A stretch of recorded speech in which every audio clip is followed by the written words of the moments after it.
All right, number 6, write the negation of this statement. If you are a student, you have to have an ID card. Now, do you remember one important thing about the negation of an if-then statement? The important thing I'm referring to is the fact that you do not, listen carefully, you do not start with an if, and in fact, the negation is not an if-then statement, okay? The negation of if A then B is what? A and not B. Okay, so the answer is going to be an and statement. If you are a student, you have to have an ID card. The negation is you are a student and you do not have to have an ID card. See, the thing is, I mean, if you make it, somebody makes a statement, if you are a student, you have to have an ID card.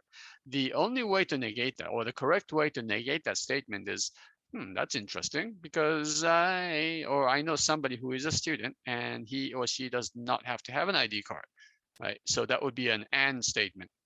Make sure you understand that. And do not use the word if when you negate an if statement. That may be confusing because when we are asked to do number 7, which is inverse, converse, and contrapositive, all of these sentences actually do have if as the beginning of the sentence, right? Remember, the negation, maybe I should say this again, over and over again. Number 6, the negation of an if-then statement does not have the word if. But if you are to write the converse, inverse, or contrapositive of an if-then statement, those will always be an if-then statement. Now, the number 7, the number 7, the statement is, if I go home, I'll sleep. It sounds good. But the converse, remember how to obtain the converse? You switch the order. So if, and by the way, you always should start with the if part. If I sleep, then I go home. Now, this sounds weird. So it's okay to say something like, if I end up sleeping, or if I sleep, then I must have gone home, or something like that, in order to make a little better sense. You don't have to change the tense, but you can if you want to. In other words, hey, if I end up sleeping, then that means I must have gone home. That's what you mean by if I sleep, then I go home. The inverse is to negate each part of this original statement. So the answer would be, if I do not go home, then I will not sleep. Okay, that's a pretty straightforward answer, I think, right? And then the last one, the contrapositive, is to do both, negate and reverse the order. So if I do not sleep, if I do not end up sleeping, then I did not go home. So if you want to make this into a sentence that would make more sense, you can say, if I don't end up sleeping, then I must not have gone home. Okay, and that may have a little better sense when we are trying to understand this. Okay, number 8, let P be the preposition. I live in Malibu. Sounds good. Q is a statement, I like surfing. Okay, right? In English, the statement denoted by what? P and, not Q. So it's foremost an and statement. It is conjunction, and it is P and, not Q. Let's go ahead and translate that. I live in Malibu, that's P, and I do not like surfing, because you have to negate Q. Okay, that's very unfortunate. Somebody lives in Malibu and do not like surfing. But again, that is irrelevant. Okay. Number 9, explain the difference between inductive and deductive reasoning. Can you do this in a simple and perhaps very brief sentence? That's what I'm after. Inductive reasoning, really, basically, you want to say goes from specific to general. And that means lists specific examples to draw a general conclusion. Deductive goes the other way. Deductive goes from general to specific.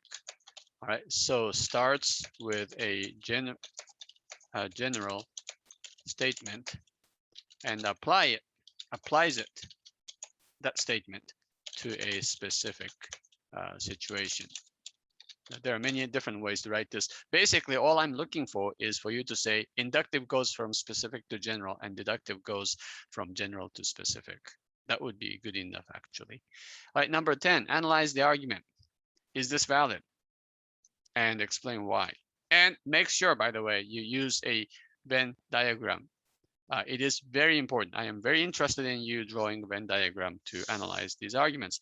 Every American has a social security number. Oh, do you notice here? As soon as you use the word every, you're basically making an if-then statement. What you're saying is, if you are an American, then you have a social security number. If X is an American, then X has a social security number. So you can draw a Venn diagram. Americans